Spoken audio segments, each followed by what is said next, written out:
사실은 이 업장도 일단 매수를 하셨는데, 매수를 할 때 원래는 이걸 어느 정도 수준으로 수리를 하고 어떤 기획을 해서 우리가 어떻게 운영을 할 거고, 그랬을 때 매출은 얼마, 비용은 얼마, 영업이익이 얼마, 매각 가치가 얼마까지도 미리 다 정해져야 되거든요. 사실은 안타깝지만 10중 8구는 사고 오셨을 때 좀 잘못 샀다는 느낌이 들 때가 많아요. 안녕하십니까, 더유식의 김준하입니다. 오늘 오랜만에 인사를 드리는 것 같아요. 오늘은 성남에 있는 모텔 물건을 매수하신 분께서 지난주에 저희 회사를 찾아오셨어요. 이 건물이 싸서 덜컥 매수를 했는데 얼마나 시설 투자를 해서 어떻게 운영해야 될지를 모르겠다. 네, 원래 계획했던 것들은 여러 가지 유튜브를 보시고 적당한 수리를 통해서 달방으로 운영을 할 생각을 하셨던 상황인데, 고민을 하다 보니 그게 정답이 아닌 것 같다 라는 말씀을 하시면서 저희 회사를 찾아오셨어요. 그래서 제가 오늘은 시공팀과 함께, 기획팀과 함께 나와서 현장을 둘러볼 겁니다. 가시죠. 사실 이렇게 접근하기 쉬운 업은 아니잖아요. 맞아요. 예, 진입장벽 있죠. 오늘 저희가 한번 보고 의견을 주시면, 지금 제 생각은 여기에다가 투자를 확 넣어서 하실 건 아닌 것 같고, 안을 에어 수준에 꼭 필요한 것만 하는 기준으로 봐주셔야 될 것 같아요. 네네네. 그쵸, 그게 맞겠죠. 이미 여기 이제 기존에 소유하셨던 분들도 아마 제 아버지 세대는 되실 거예요.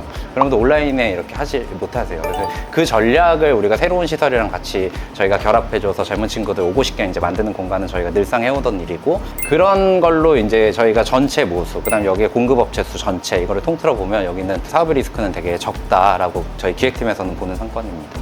건물 먼저 같이 보시죠. 네. 객실 먼저 보시죠. 간략히 설명을 드리면 대칭으로 나눠져 네네. 있고 404와 405가 나머지 객실에 비해서 조금 더 면적이 네네. 넓어요. 특실이라고 지금은 명칭은 해놨는데 네네. 큰 차이는 없고요. 네. 여기가 제일 큰 방 중에 하나네요. 생각보다 사이즈가 엄청 작진 않네요. 거기가 근데 특실이라는 걸 여기가 특실이구나. 전체 상권의 모수는 굉장히 좋은 지역이에요. 바로 앞에 어떤 유동인구를 타겟팅한다기보다는 온라인으로 끌어올 수 있는 전체 모수가 굉장히 큰 지역인데, 기존에는 그런 고객들을 전혀 끌어올 수 없는 형태인데, 바꿨을 때 어느 정도 우리가 파급력 있게 고객들을 유입시킬 수 있느냐를 좀 판단을 해야 되는 그런 업장입니다. 이걸 매수하신 분도 어느 정도의 시설 투자를 통해서 어느 정도의 위계로 만들었을 때 얼마나 매출이 나올지에 대해서 가늠할 수 없기 때문에 그런 것들을 같이 상의하면서 둘러보고 있습니다. 이 방 사이즈 똑같을 거고. 대수선이죠? 여기도 통합하려면. 만약 조적이면 대수선 할 필요는 네, 조작이면 대수선 할 필요는 없어요. 대장이 현황도가 없잖아요. 현황도 갖고 계세요. 저기 설계도면 다 있어요. 아 그럼 이따 내려가서 한번 보면. 근데 이거 진짜 막 그 과거에 그 손으로 그린 그 도면이 있어요. 근데 뭔가 그 연식에 비해서는 좀 튼튼하게 지어진 느낌이 있어요. 이 벽이 중요하죠. 이제. 네, 벽식일 확률이 좀 많아 보이고요. 벽식이면은 이제 터는데 좀 이제 대수선으로 들어가야 되니까 일반실 한번 볼게요. 5평 정도 될 것 같습니다. 네. 요만한 거 이제 스몰이라는 거를 한번 이제 붙여보려고 하는 겁니다. 되게 일본의 소형 호텔 느낌 나게. 그럼 여기는 그 매수자분이 매물을 미리 지정을 해놓고 여기 해주세요 이렇게 요청을 한 건가요? 네, 맞습니다. 매수자분이 매매 계약을 하시고 아직 잔금 전에 저희를 찾아오셨어요. 그래서 어떻게 해야 될지 모르겠다. 저희가 미리 볼 수 있는 것들은 이미 다 확인을 했고, 오늘은 현장을 보고 매수자분과 같이 상의를 나눌 겁니다. 네.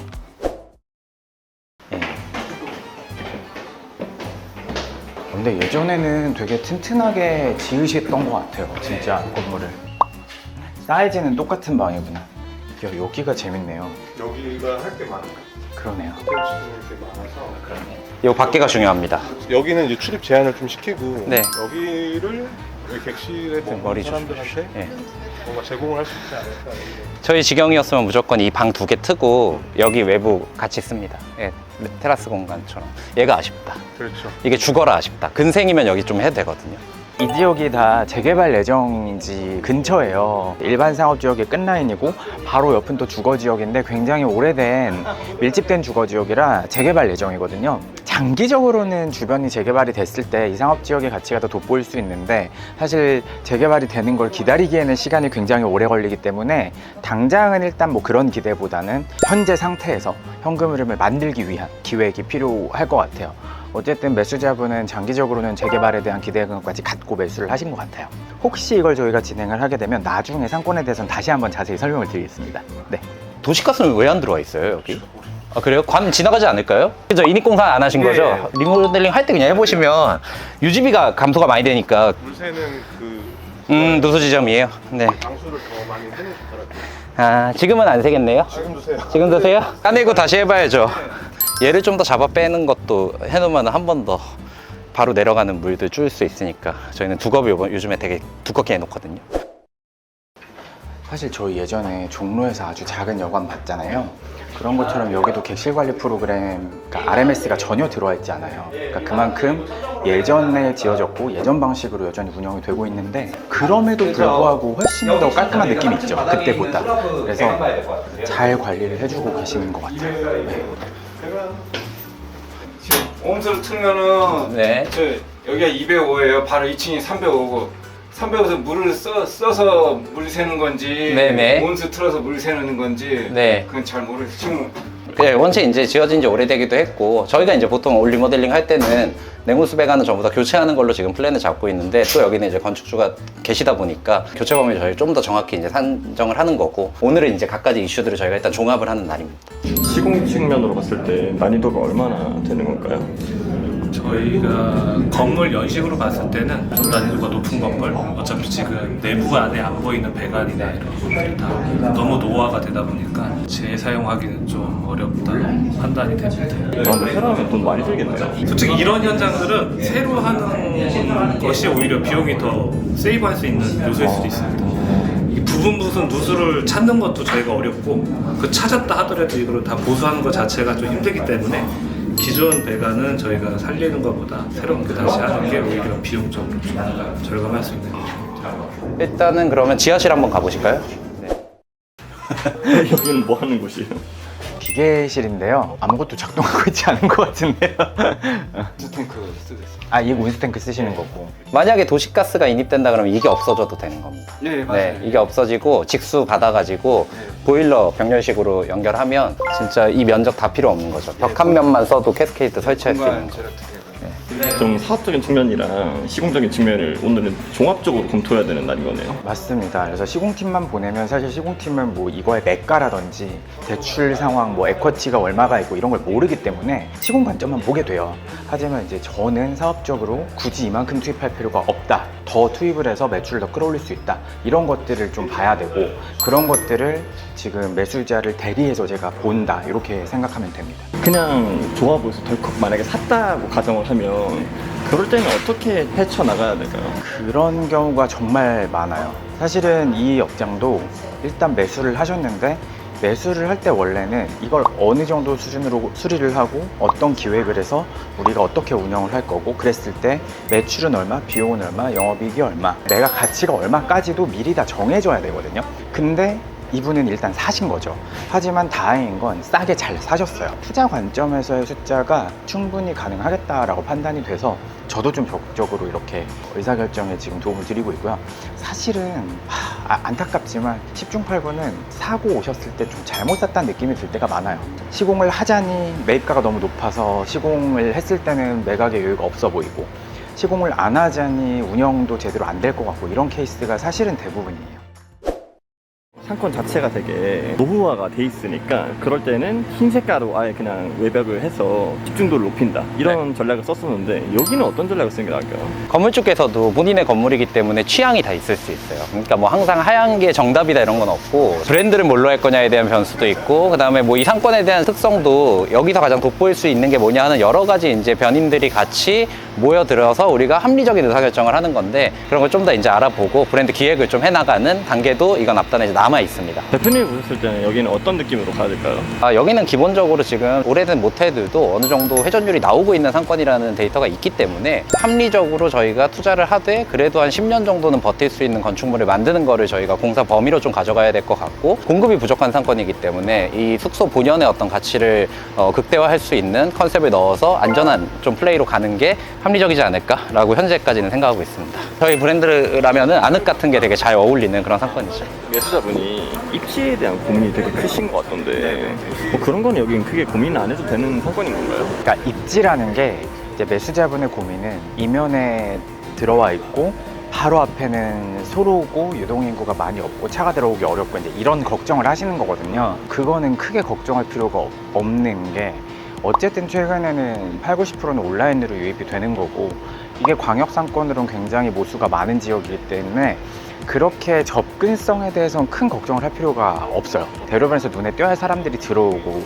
이게 숙박업은 사실 아니거든요. 그러다 보니까 상권의 정의가 조금 더 넓게 볼 필요가 있는 거예요. 제가 오기 전에 좀 걱정했던 것보다는 내부 컨디션도 비교적 좋은 편이라서 이제 기획적으로만 잘 가미가 되면 충분히 좋은 성과를 낼 수 있는 업장으로 보입니다. 네. 일반인의 관점에서 만약에 모텔을 매수하려고 임장을 다닌다고 했을 때 가장 좋은 상권이라고 하면 어떤 걸까요? 사실 좋은 상권이라 하면 수요 대비 공급이 적은 지역. 보통 사람들이 공급이야 그래도 뭐 모텔 개수 세보면 나오겠지만 수요를 알긴 좀 어렵긴 해요. 그런 것들을 저희가 도움을 드리는 거고 어쨌든 저희는 이제 온라인 데이터들, 저희가 직접 직영하는 업장들의 매출 데이터들 이런 것들을 다 종합적으로 판단을 해서 영업이익을 추정하는 건 그렇게 저희 입장에서는 어려운 일이 아니에요. 근데 일반적으로는 예측하기가 좀 어렵기 때문에 굉장히 많은 좀 공부가 필요하고요. 다만 개인들 입장에서는 부동산을 어쨌든 싸게 살 필요가 있어요. 금융비용이 낮아지니까 운영액도 좋아지고 또 매각 차익도 낼 수가 있기 때문에 결국은 부동산적인 부분을 좀 더 많이 고민을 하시고 운영적인 부분은 저희한테 맡겨주시면 저희가 충분히 잘 해결을 해드릴 수 있습니다. 일반인 분들이 시공적인 측면에서 가장 중점적으로 봐야 되는 게 뭐라고 생각하세요? 그래서 사용 승인 연도를 봐서 이게 15년 된 건물이냐 30년 된 건물이냐 거기에 따른 노후화가 진행이 이제 달라지기 때문에 그거고 그 다음으로 중요한 게 설비 시설입니다. 여기 핵심이 이제 화장실이니까 공용 공간이 숙박 시설이고 하루에도 서너 번 이렇게 여러 고객분들이 와서 쓰는 공간이라 화장실 관련된 냉수, 온수, 배수 관련해서 아무 문제가 없는지 이게 가장 1순위입니다. 근데 그런 걸 그냥 물만 틀어본다고 해서 검사가 되는 건 아니잖아요. 네. 어떻게 봐야 되는 거예요? 우선은 여기 전에 운영하셨던 분들이나 아니면 임대인 분들이 우리 중간에 리모델링 했다 안 했다 말씀해 주시면 좋은데 20년 이상 안 했다면은 무조건 신규 공사인 거고 중간에 뭐 한 4, 5년 전에 한번 했다 그러면 다행히 뭐 좀 안 할 수도 있는 여지가 생기는 거고 그래서 저희 쪽 숙박업의 핵심은 설비가 시공적으로 가장 큽니다. 운영 전에 모든 그런 컴플렉스가 될 수 있는 걸 다 제거하고 신규 오픈하는 게 가장 중요한 거였습니다. 오늘은 매수자분께서 매입하신 부동산의 기획을 위해서 기획팀과 시공팀과 설비팀이 같이 한번 나와봤습니다. 오늘 저희가 와서 숫자적인 부분과 기획적인 부분 같이 한번 고민을 해보는 시간을 가졌고요. 오늘 어떻게 보셨어요, 대표님? 네, 뭐 오늘 뭐 시설로 봤을 때는 약간의 이슈가 있기는 했지만 되게 평이하다. 예, 그래서 괜찮은 컨디션이라고 저희는 이제 정의를 했고요. 기획 관점에서는 뭐 앞으로 저희 기획하면서 좀 방향을 정해야 되겠지만 기본적으로 여기 숙박 본연의 어떤 가치에 충실한 그냥 모델을 만들면은 어느 정도 워킹할 수 있겠다라는 생각을 좀 하게 되었습니다. 이렇게 일반적으로 숙박업에 대한 경험이 없으신 분들은 입지에 대한 판단을 정확히 하지 못하는 경우를 저희가 많이 봅니다. 그래서 여러분께서 숙박업 부동산에 투자를 원하신다고 하면 이 저희 채널을 계속 같이 보시면서 숙박업의 부동산이 가지는 특성과 이 광역 상권을 어떻게 끌어들이는지에 대한 고민을 같이 한번 해보시면 좋을 것 같고요. 저희는 오늘 여기서 인사드리겠습니다. 이상 더유식의 김준호였습니다. 스페이스 트레인 정석이었습니다. 감사합니다.